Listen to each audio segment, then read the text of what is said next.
Por que eu deveria saber sobre inteligência artificial e dados na indústria de bens de consumo? Como alavancar o máximo dessa tecnologia e quais são os principais desafios e oportunidades nessa área tão relevante na economia? Saiba isso e muito mais nesse raio-x da indústria de bens de consumo, agora no Data Circle Podcast. Bem-vindos e bem-vindas ao Data Circle Podcast, nosso podcast sobre AI e negócios, onde a teoria encontra a prática.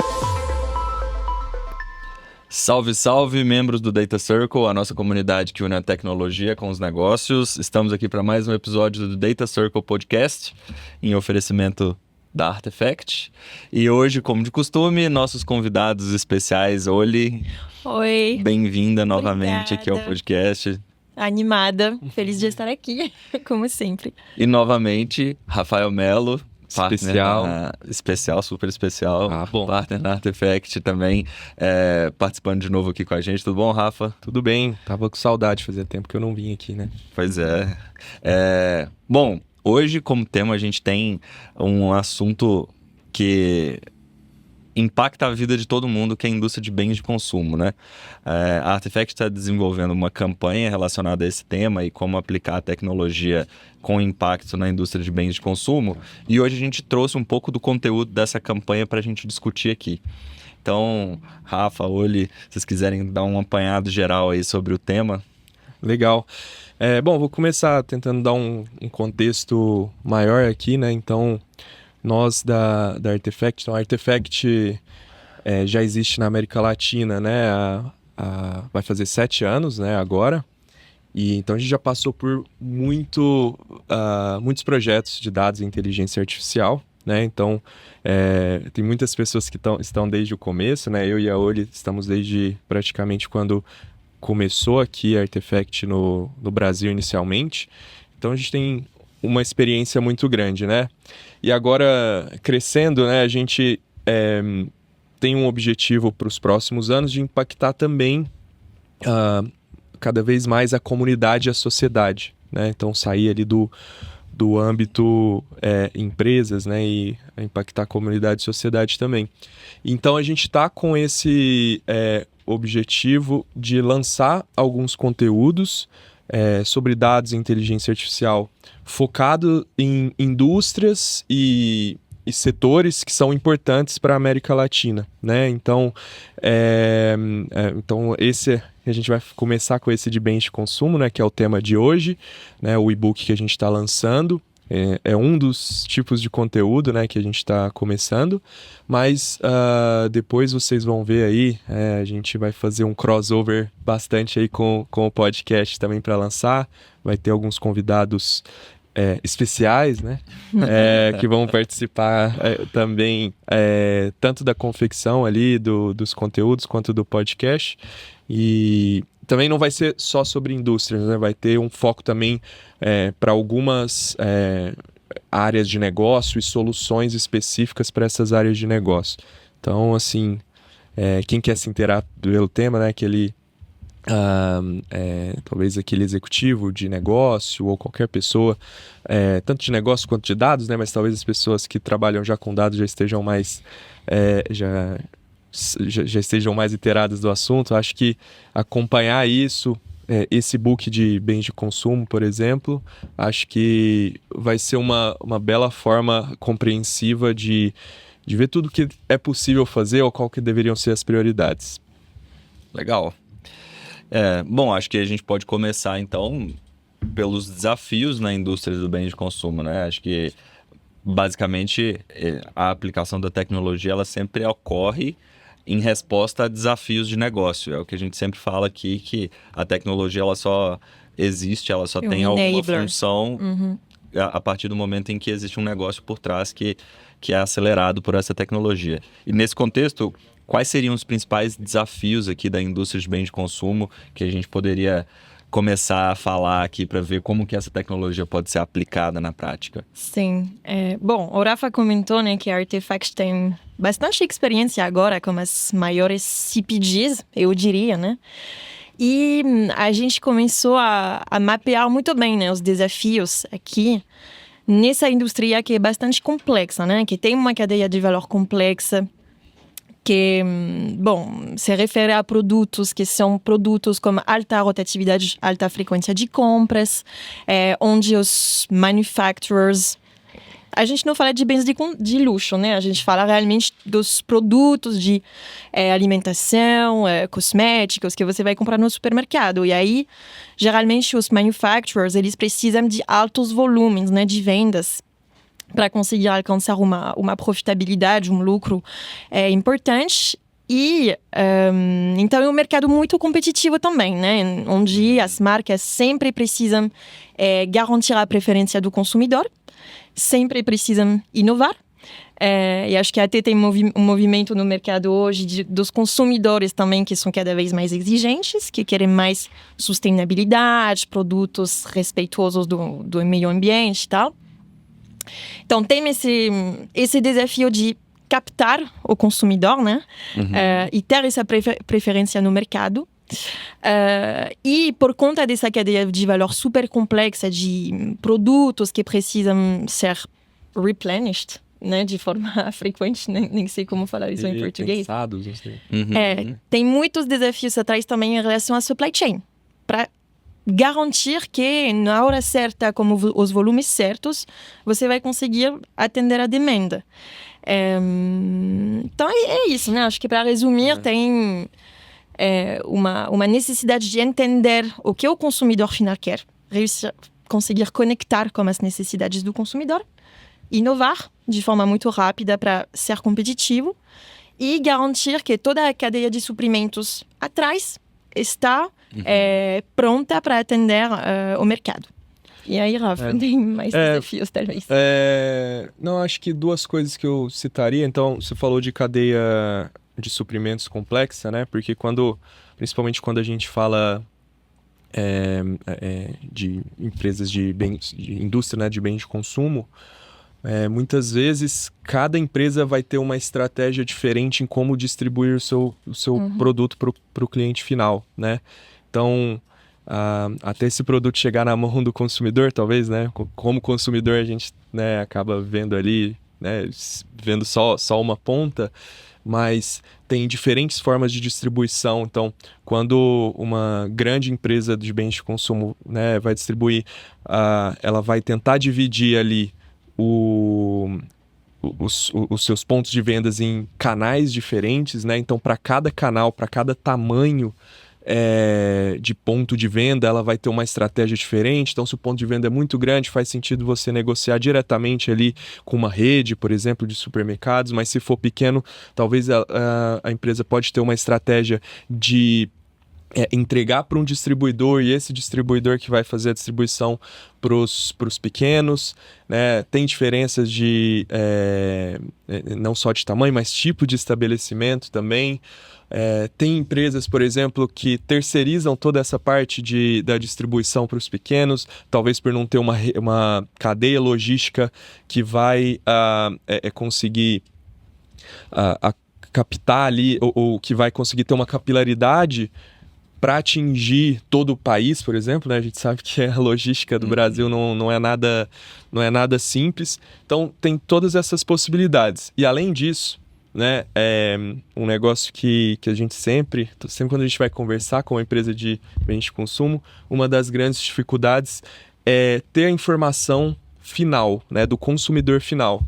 Porque 90%, né? Estou chutando aqui um valor, mas um percentual muito, muito alto do produto que é vendido por uma indústria de bens de consumo passa por um intermediário, vamos dizer assim, né? Um varejista, por exemplo. E esse varejista tem a informação, mas a indústria, ela pode até negociar, mas é uma quantidade de possibilidades de dados. Então, você sabe exatamente o horário que a pessoa comprou, o que ela comprou com o quê, qual foi o mix de produtos que o seu produto estava ali junto quando a pessoa comprou. E quem comprou também. E quem comprou, né? Qual que é essa persona. É muito difícil. Então, você muito provavelmente tem que conectar diferentes dados e aí você vai ter, as empresas compram muito pesquisas que muitas vezes não é um censo, né, o dado muito agregado. As empresas fazem também algumas parcerias, né, com os varejistas para ter acesso a esse dado, mas depois trazer isso para casa, né, é o grande desafio aí do sellout. No caso da indústria de bens de consumo, ela tem todo o processo de produção daquele bem que vai ser vendido, mas ela tem sempre que prestar atenção em quem está comprando também, né? Então ela vai a cadeia inteira até a ponta, e muitas vezes essa parte final, que é justamente o feedback, se o que ela está produzindo ele está atingindo o objetivo de penetrar no mercado, fica na mão de outra pessoa. E aí entra naquela dicotomia ali do sell-in, sell-out, e se o varejista vai disponibilizar o dado, se o varejista vai usar isso para, sei lá, conseguir uma condição melhor de compra, né, daquele produto, vai querer abaixar o preço, etc. Entra em toda aquela dinâmica complexa ali do mercado. Muitas vezes o varejista compete também, né? A gente vê muito no supermercado a marca do varejista hoje em dia. Exato. Eu acho que essa complexidade está ainda maior no Brasil, porque comparando com a França, né, acho que aqui tem especificidades regionais, canais de distribuição também, assim, nacionais, mas também muito mais locais. Então, toda essa complexidade de, assim, customizar e optimizar a sua estratégia de distribuição também é multiplicada na complexidade no contexto brasileiro, eu acho. Sim, e tem muitas preferências regionais de produtos. Também. É verdade. Verdade. E a dimensão também, né? O Brasil é um país gigante, continental, e todo esse processo de atingir um consumidor final no tamanho todo do Brasil é bem complexo. Até por isso que você comentou, muitas empresas acabam optando por terceirizar uma parte da distribuição. E pensando aqui acho que já conseguimos passar bem pelos desafios aqui relacionados à indústria de bens de consumo. E como que vocês veem a tecnologia aplicada nesse desafio? Então, todo esse processo, né, da dificuldade da capilaridade, da parte de supply, de conseguir produzir o produto bem, a parte de entender quem que é o consumidor final, tudo isso, como que a tecnologia consegue ajudar o player da indústria de bens de consumo a avançar mais ali no negócio dele? Acho que você começou a comentar isso, Victor, que a tecnologia ainda é um enabler, é um meio para alcançar um propósito, né, um objetivo. Então, acho que o ponto de partida sempre vai ser uma estratégia clara, objetivos de negócio claro e até métricas de sucesso super claras sobre o que queremos alcançar, com dados. E depois acho que eu vejo muito essas duas camadas, né? Que é uma camada mais fundacional, de já, antes de falar de IA, de modelos mais sofisticados, já ter essa base, né? De dados reliable, de qualidade, acessíveis, que todo mundo entende no mesmo vocabulário, para poder justamente consumir e ativar esses dados de um jeito que vai trazer valor para a empresa. E acho que aqui o Rafa pode comentar que é um modelo de AI, Data as a Business Unit, que a gente implementa, que tem que garantir essa geração de valor contínua também. Sim. Como a Oli falou, né, acho que o melhor jeito de começar é, pelo menos em algum escopo específico, você já ter essa, né, a parte de governança e políticas bem definidas. E aí, né, qual que é a nossa visão para isso, né? Principalmente quando a gente fala, né, tem tecnologia e dentro disso tem dados e inteligência artificial. Dada toda essa complexidade, isso com certeza é uma vantagem competitiva, né? Então, investir nisso da maneira correta e eficiente, com certeza, dada a competitividade do mercado, vai fazer você ter um supply chain mais eficiente, uns gastos de marketing mais eficiente, né? Como a gente acredita que isso, né, a gente possa atingir esse objetivo, né, que as empresas podem atingir esse objetivo? Através de uma visão de você olhar para a área de dados como uma unidade de negócio. né? Tirar um pouco aquela visão que a gente tem talvez da área de tecnologia como um todo, só como um enabler, né? A área de dados e inteligência artificial tem que pisar na área de negócio. As coisas, até certo ponto, não deveria ter tanta distinção entre o que é a área de dados e de negócio, né? E aí, como fazer isso? Então, o approach que a gente costuma ter com os nossos clientes é de tentar criar uma forma de conseguir, tanto antes de tudo que a gente desenvolver em termos de inteligência artificial, você tentar calcular o quanto que isso poderia trazer para a empresa, seja em aumento de receita, em redução de custo, melhoria de eficiência, então de uma forma mais premissada no início, para que você pelo menos saiba da ordem de magnitude daquilo, para aí sim você desenvolver um produto como uma previsão de demanda, né, um modelo de atribuição de ações de marketing, né, e trazer inteligência para aquilo, né?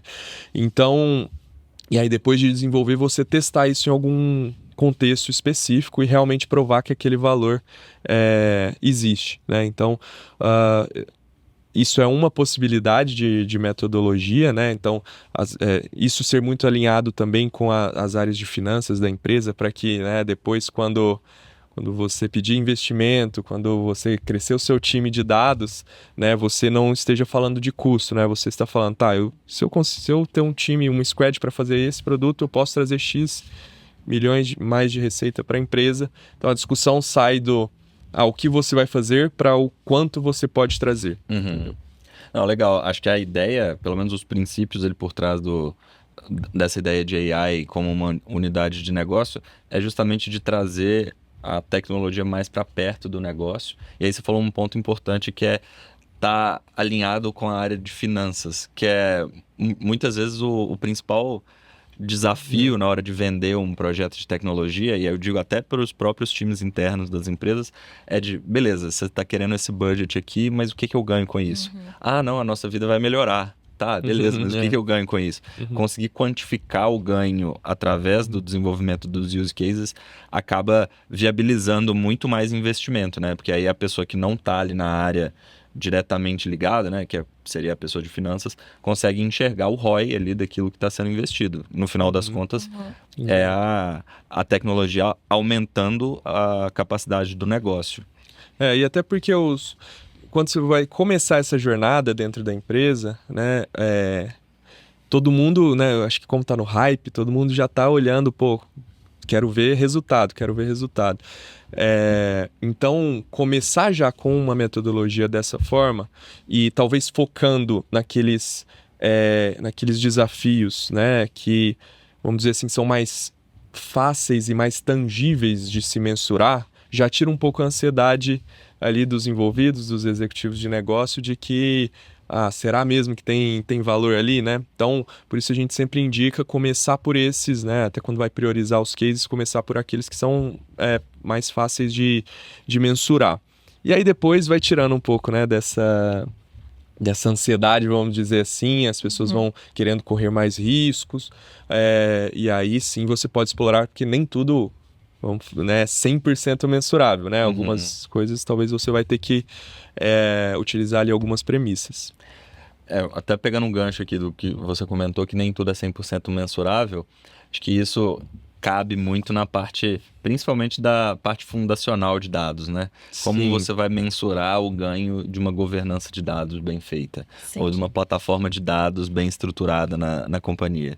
Aí acaba que entra também em um dos pontos que a gente comentou aqui, que é de alavancar os use cases, mas acho que meio que alternar entre o investimento fundacional e o investimento em use case, justamente para ir conseguindo dar resultado, tirar a ansiedade do negócio no processo e não esperar muito tempo numa parte fundacional que não vai trazer nenhum ROI, ou então nenhum ROI mensurável, pelo menos, ou então ficar fazendo um monte de use case também sem olhar para a parte fundacional, que daqui a pouco você não consegue mais lidar com aquela complexidade toda que virou uma bagunça na área analítica. Acho que o que funciona muito bem é o que o Rafa falou, é começar por um escopo bem delimitado e até usar os use cases como uma chave de entrada, né? Para trabalhar o use case, mas também trabalhar as fundações atreladas a esse use case. E aí você consegue conectar o valor daquele use case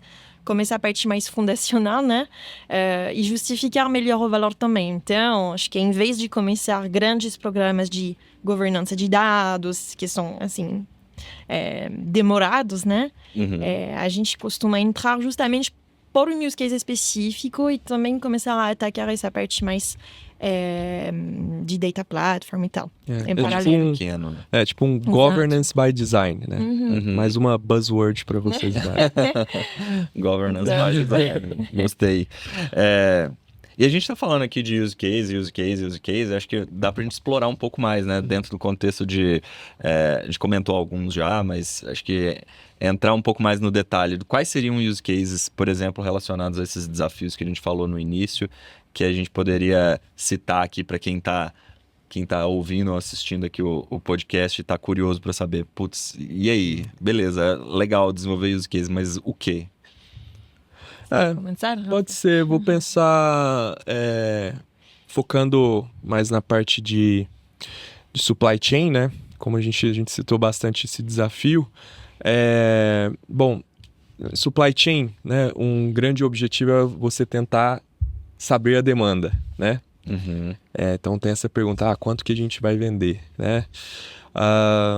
E aí, o primeiro produto de inteligência artificial que pode vir disso é uma previsão de demanda. Aí, mas é só sobre isso, né? Não é tão simples quanto parece, né? Quando a gente fala de previsão de demanda, ela pode atingir diversos objetivos. Eu quero ter uma melhor previsão de demanda para melhorar o meu plano de produção, para reduzir meu stockout, para melhorar as minhas políticas de inventário, né? Então, coisas de curto prazo, coisas de longo prazo. Eu quero saber isso para saber se eu preciso, no ano que vem, ter uma nova fábrica. Então, tem uma infinidade de perguntas de negócio que uma previsão de demanda responde. Mas não é uma coisa só, né? Porque cada pergunta dessa vai ser necessário uma granularidade de dados diferente. Então, dependendo ali, eu quero saber isso a nível de loja, eu quero saber isso a nível de centro de distribuição, às vezes o que eu quero é só melhorar ali no meu centro de distribuição, mas às vezes eu quero fazer uma rota melhor para os meus vendedores a nível de loja. Ou então, mas para o meu plano de produção, sendo para o meu plano de produção, será que eu preciso ter uma frequência diária de uma previsão de demanda? Talvez não, mas talvez para eu fazer entregar, ou para eu evitar stockouts no curto prazo ali, né? Aí sim eu vou precisar de um modelo de previsão de demanda que vá me dar uma velocidade diária ali de resposta para que eu possa mandar um caminhão de um centro de distribuição para outro. Então é uma infinidade de problemas que uma previsão de demanda resolve. Só que aí para cada um desses problemas você vai precisar talvez de modelos diferentes, uma quantidade, vamos dizer, de processamento diferente também, né? Dados diferentes. Então, para alguns contextos, talvez faz sentido eu usar dados promocionais dentro da minha previsão de demanda, para outros não. Então, é uma infinidade de coisas. Então, eu posso ter diversos modelos de previsão de demanda para resolver problemas diferentes. Mas uma grande dificuldade é como conectar tudo isso. Então, as coisas precisam se conversar, né? Então, até falei que precisam se conversar, né? Talvez até a GenAI pode ser utilizado ali para conseguir fazer... Então, tudo isso que eu trouxe são diferentes áreas que tocam, diferentes pessoas dentro de uma empresa que tomam decisões. Então, resumindo, né, tem muita coisa que dá para fazer, muito produto de IA que dá para fazer ali dentro. E também existe uma complexidade onde dados e inteligência artificial pode ajudar, GenAI pode ajudar a conectar tudo isso para que tudo esteja alinhado com a estratégia da empresa. Será que a estratégia da empresa é stockout, nunca acontecer stockout, ou um nível de serviço específico? Então, tudo isso precisa estar alinhado.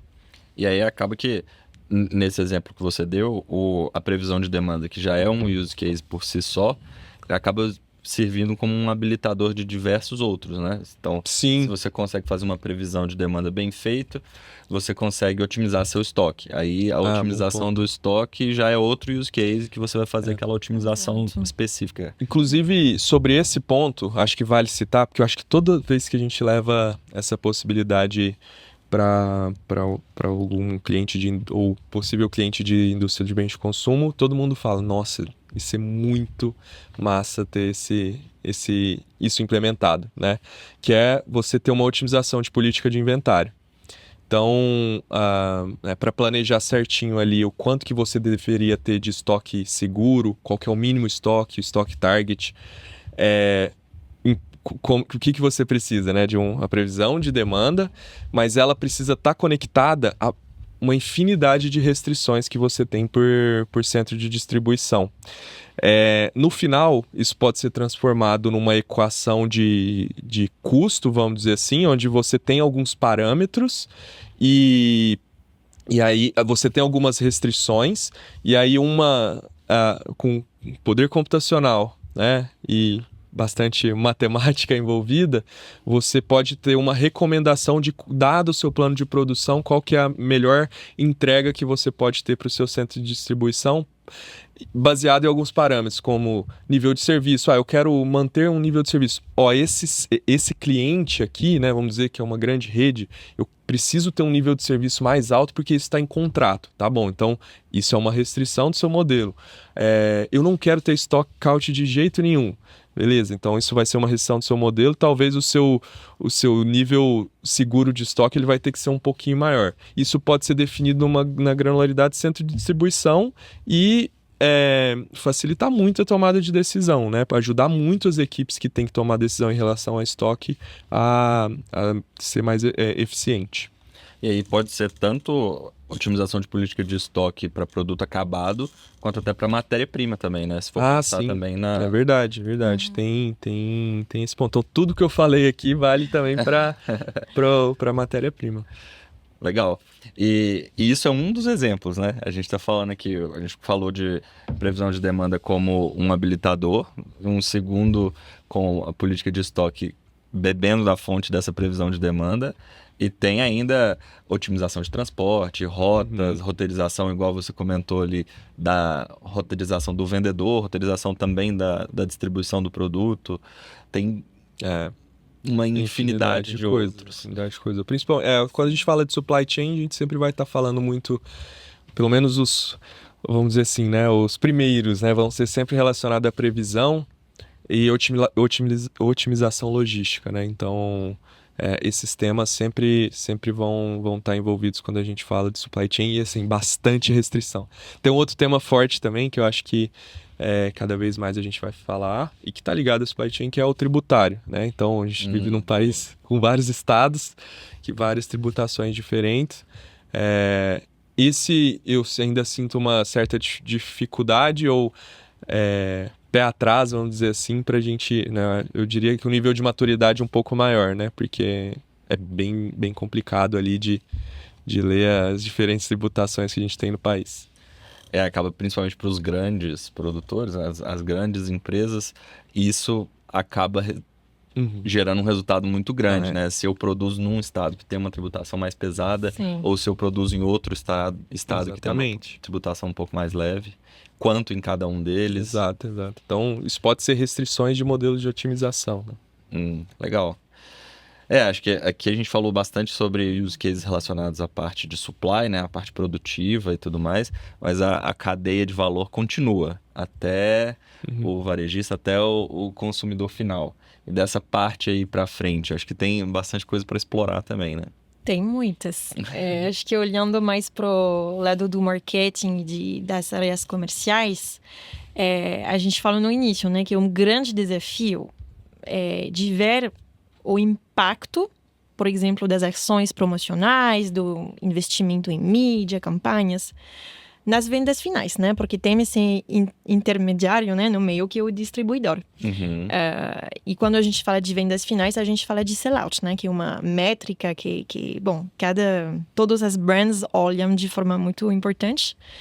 Então, acho que um use case que é bem interessante aqui é o que a gente chama de MROI, né? Marketing ROI, que basicamente serve para medir o impacto incremental nas vendas, nos sellouts, justamente das alavancas comerciais. Então, trade, aí depende muito da granularidade, né? A gente pode olhar trade, promoções, campanhas de marketing ou mídia de um jeito mais agregado, ou até descer a um nível bem mais granular e fino, dependendo também do nível de insights que nossos clientes querem e de quem vai usar essa solução.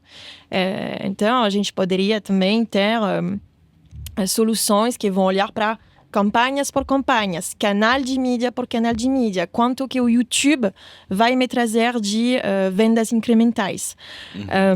Então, assim, é uma solução bem modular. Acho que o nível de granularidade dos insights tem que ser muito bem definido no início como o usuário da solução, né? E acho que o objetivo é de ter tanto uma leitura muito clara do passado, conseguir olhar no retrovisor e dizer, ok, no passado, meus investimentos me trouxeram essa performance, né? Esse ROI, esse incremento de vendas, para poder depois optimizar o futuro e as estratégias futuras de investimento. E justamente alcançar esse ponto optimal de investimento que vai maximizar o ROI, que vai maximizar as vendas, sem, assim, ir além desse ponto, desse limite, onde mesmo que você vai investir, você não vai ter mais retorno, de certa forma.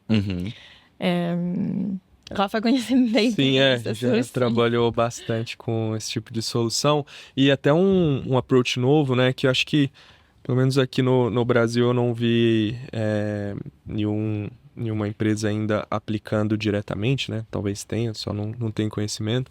Mas conversando com nossos colegas lá da Europa, um novo approach interessante né? Porque quando a gente fala dessas grandes marcas, né? Os investimentos que a gente faz em marketing, algumas vezes eles vão ter um foco bem grande na venda de curto prazo e outras vezes vão ter um foco na construção da marca, né? Então, criar o awareness, então tem marca que está sendo lançada agora, você precisa criar um awareness, você não vai... lógico, se comprar, ótimo, né? Mas você é difícil você ter uma expectativa de curto prazo que o cliente já compre uma marca que ele acabou de conhecer. Então, você tem que construir uma história, né? Uma jornada, e você tem que construir a força da sua marca. Isso é muito difícil de modelar, né? Porque qual que é o impacto da força da minha marca? O quanto que eu faço impacta no brand power, vamos dizer assim, e o quanto que o brand power impacta na minha venda. Né? Como então, quantificar o brand power, né? Exato. E não tem como você quantificar isso de forma direta, mas tem como você criar proxies, que a gente chama, né? Então, o que é o brand power? Talvez você consiga ver se a sua marca está aumentando ou diminuindo as pesquisas no Google. Você consegue fazer social listening dela, você consegue ver o quanto que as pessoas estão falando estão falando bem. Tem pesquisas também, né, que você pode contratar para ver se esse brand power está aumentando ou não. Então, um approach que a gente está vendo começar bem interessante nesses tipos de cases de produtos de MROI é você adicionar essa modelagem de brand power, né? Então, como que isso funciona? Então, além de tentar atribuir as minhas vendas, eu tento atribuir o meu brand power a isso e eu tento atribuir as minhas vendas usando o brand power. Então, lógico, tem muita premissa envolvida nisso, né? É um case que eu sempre falo, é muito complexo, principalmente para as indústrias, porque a gente tem que criar várias assumptions, várias regras de negócio, né? E essas regras precisam estar alinhadas com um time muito grande, de mídia, de trade, de marketing, da área de negócio, o category manager, ou product manager ali, o gerente do produto em si, que a gente tá avaliando a atribuição dele. Então, são projetos bem complexos, assim. Precisa ter uma adesão de muitas áreas da companhia e uma vontade mesmo de fazer acontecer. Eu acho que tanto do desafio do Brand Power quanto do desafio que você comentou, De atribuição das vendas, né? de atribuição das vendas, você tem o desafio da qualidade dos dados de novo, né? A gente volta no fundacional. Então, para você ter o dado, para você conseguir tomar essa decisão e fazer esse mapeamento mais assertivo, tanto da evolução da sua marca, quanto também das suas estratégias de marketing, precisa ter um dado acurado, conseguir coletar esse dado de um jeito certo, tratar esse dado da maneira correta, para aí sim você conseguir ter os modelos que vão te dar o direcionamento. Aí volta naquele loop que a gente comentou, de evoluir o fundacional para habilitar o use case e a partir disso evoluir a parte do marketing, do brand power e etc. Ter um impacto no negócio. Exato. E talvez, só para incrementar um ponto, por que é interessante ter essas soluções também de forma interna, né, dentro de casa? É que a gente vê que muitas marcas, elas gastam bastante dinheiro, né, comprando estúdios one shot, assim, que vão dar uma fotografia dessa atribuição de vendas, como cada canal de marketing, como os investimentos. E assim, é uma visão que é fixa, basicamente. Então, você tem que pagar cada vez que quer atualizar esses insights e ter uma nova leitura. Então, ter essa solução internalizada, automatizada também, fornece insights de forma contínua para esses times tomarem decisões. E isso acho que é um grande argumento assim, poderoso para incentivar também a construir isso dentro de casa. Isso é um bom ponto, um ponto bem interessante, porque reforça até o princípio do AI as Business Unit também, de tratar os dados como ativos, né? Então, se você tem isso dentro de casa, você está tratando realmente os dados da sua empresa como ativos que você mesmo cuida, que você mesmo trata, que você consegue usar continuamente ali para evoluir. É a vantagem competitiva, né? Se você consegue customizar aquilo para os seus objetivos, né, internamente, você cria essa expertise dentro da sua empresa, você consegue ser melhor do que o concorrente, né, na maioria das vezes. Então, por isso que a gente acredita muito para a inteligência artificial, para dados, nesse approach mais customizado, do que um produto de prateleira one fits all, né, que vai servir para tudo. Até porque muitas vezes o produto de prateleira não te entrega todos os dados. Não, exato. Ele te entrega o resultado às vezes, mas o meio do caminho vira uma caixa preta ali e você não consegue explorar mais do que ele te entrega. Exato.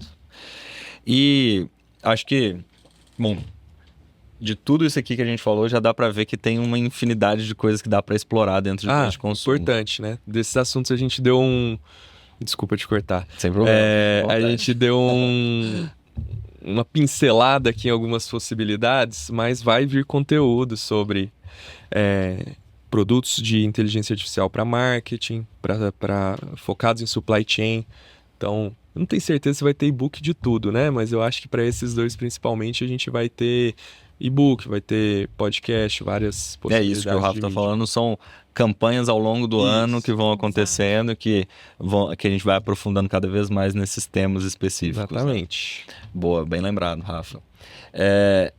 E aí, sobre o que eu estava comentando, da infinidade de possibilidades, como que vocês veem a evolução disso aí também? Tipo, a tecnologia está cada vez avançando mais tecnologias geram mais possibilidades. A gente tem GenAI que apareceu, sei lá, 2 anos para cá, que já ampliou muito o espectro de possibilidades de exploração da tecnologia e dos dados no contexto de negócio como um todo. A gente está falando agora, tem visto bastante conversa sobre Agentic AI, que amplia ainda a capacidade dos use cases de GenAI. Como que vocês veem isso tudo que está acontecendo na área da tecnologia no contexto da indústria de bens de consumo? Bom, acho que aqui também tem uma infinidade de aplicações possíveis, né? Mas acho que vai acelerar bastante a geração de insights. Por exemplo, tipicamente, ter algum chatbotzinho lá, que já existe, né? Em muitas empresas de brands, de pedir um insight, pedir um gráfico, algum número, alguma métrica que você precisa analisar e ter um chatbot que vai gerar essas visualizações de dados de forma super rápida. Então, acho que isso vai trazer, assim, tomada de decisões muito mais rápidas, eficiência operacional muito alta, porque você vai automatizando coisas que antes eram muito manuais e com pouco valor agregado, vamos dizer. Então, acho que tem uma parte fundacional aqui também. E tem, assim, acho que novos jeitos de interagir com o consumidor também. Vai ter uma capacidade de gerar conteúdos de forma muito mais massiva.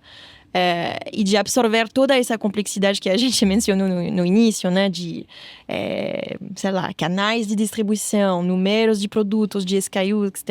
E fazer todos esses cálculos, essa inteligência, de forma cada vez mais massiva. Legal. Você comentou um ponto aí que eu acho que está bem atrelado a um dos desafios que a gente falou, que é a interação com o consumidor, né? Talvez com canais novos de interação com o consumidor, essa dificuldade de pegar o dado de quem é o consumidor seja um pouco minimizada de alguma forma. Por exemplo, a indústria não depender tanto assim do varejista para pegar um dado do consumidor, mas você conseguir ter um canal de interação além que já leva os dados desse consumidor direto para dentro de casa e você consegue acompanhar melhor a persona consumidora ali. Exato.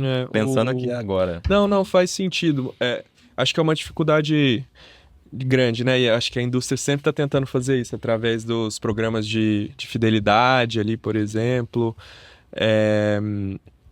Então, talvez essa tecnologia venha, tipo, num formato como um enabler, né? Para que reduza essa distância, né? Entre os dois. Mas eu acho que ainda vai ter, ainda vai haver essa grande dificuldade aqui. Acho que não vai resolver, né? Talvez você tenha alguns canais, você tenha mais algumas informações, mas imagina se toda a indústria fosse, né, se todo consumidor falasse diretamente ali com a marca, né? É muita marca que a gente consome todos os dias. Acho que tem até uma limitação temporal ali para que, se um tá ganhando de um lado, alguém vai estar perdendo de outro. No final é tempo, né, que tá concorrendo. Talvez diminua em algum aspecto, né, em algum caso específico, mas isso é uma dinâmica inerente aqui da indústria. Sim, eu acho. É uma dificuldade que a gente vai ter que conviver sempre ali. Acho que tem sempre o ponto da verticalização, né? A indústria através do e-commerce, o varejista talvez querendo competir com a indústria direto ali nas prateleiras, né? Que já acontece. Então, um quer saber um pouco mais do outro, né? No final. Durante esse tempo vão vir mais conteúdos ali até final de fevereiro, início de março. Então, fiquem ligados ali no LinkedIn, acompanhem o Data Circle também, acompanhem a página da Artefact, que tem muita coisa vindo. E, além disso, boa parte do que a gente falou aqui também tem, de uma maneira estruturada, dentro do e-book que foi produzido aqui pela Artefact para essa campanha relacionada à indústria de bens de consumo, que você consegue usar o próprio link desse episódio aqui do LinkedIn. Você vai cair numa landing page que você só faz um cadastro e consegue fazer esse download aí para acompanhar toda essa questão da evolução da tecnologia na indústria de bens de consumo, como utilizar a tecnologia no bens de consumo, todas as possibilidades, enfim. Acho que vale super a pena aproveitar essa oportunidade de ter esse conteúdo aí. Claro. E já que a gente está falando de e-book, né? Logicamente o e-book já fica como uma indicação para o nosso quadro aqui do Indique um Livro, mas a gente não vai deixar essa oportunidade passar de indicar outro livro além do e-book. Então, 2 indicações nesse episódio. Oli, você tem um livro para indicar para a gente, né? Eu posso indicar um livro que é um clássico na França, né? Que se chama O Bonheur des Dames. Então, acho que a tradução seria O Paraíso das Damas, que foi escrito por Émile Zola no século XIX. E ele é muito legal porque é uma história que conta, através da vida de vários personagens, a aparição das grandes lojas, né? Desses grandes supermercados, e que conta como chegou essa indústria de consumo massiva, E como isso transforma também uma sociedade, o paisagem econômico, e, enfim, tudo em Paris, né? Uhum. Mas é bem legal ter essa visão mais histórica e... Muito legal, e tudo a ver com o tema, né, que a gente está falando aqui. Sim. Muito bom. Pessoal, muito obrigado. Obrigado, Obrigada. Rafa. Obrigado, Oli. Depois a gente vai Obrigado. marcar próximos para entrar. Cada tema desses que a gente foi falando aqui daria um episódio por si só. Então tem bastante conteúdo pra gente explorar. Obrigado pela participação. Obrigada. Valeu. E é baixem isso. meu e-book. Exato, Baixem baixem o o e-book. É isso aí, Valeu. pessoal. Muito obrigado. Segunda-feira tem mais. Até lá.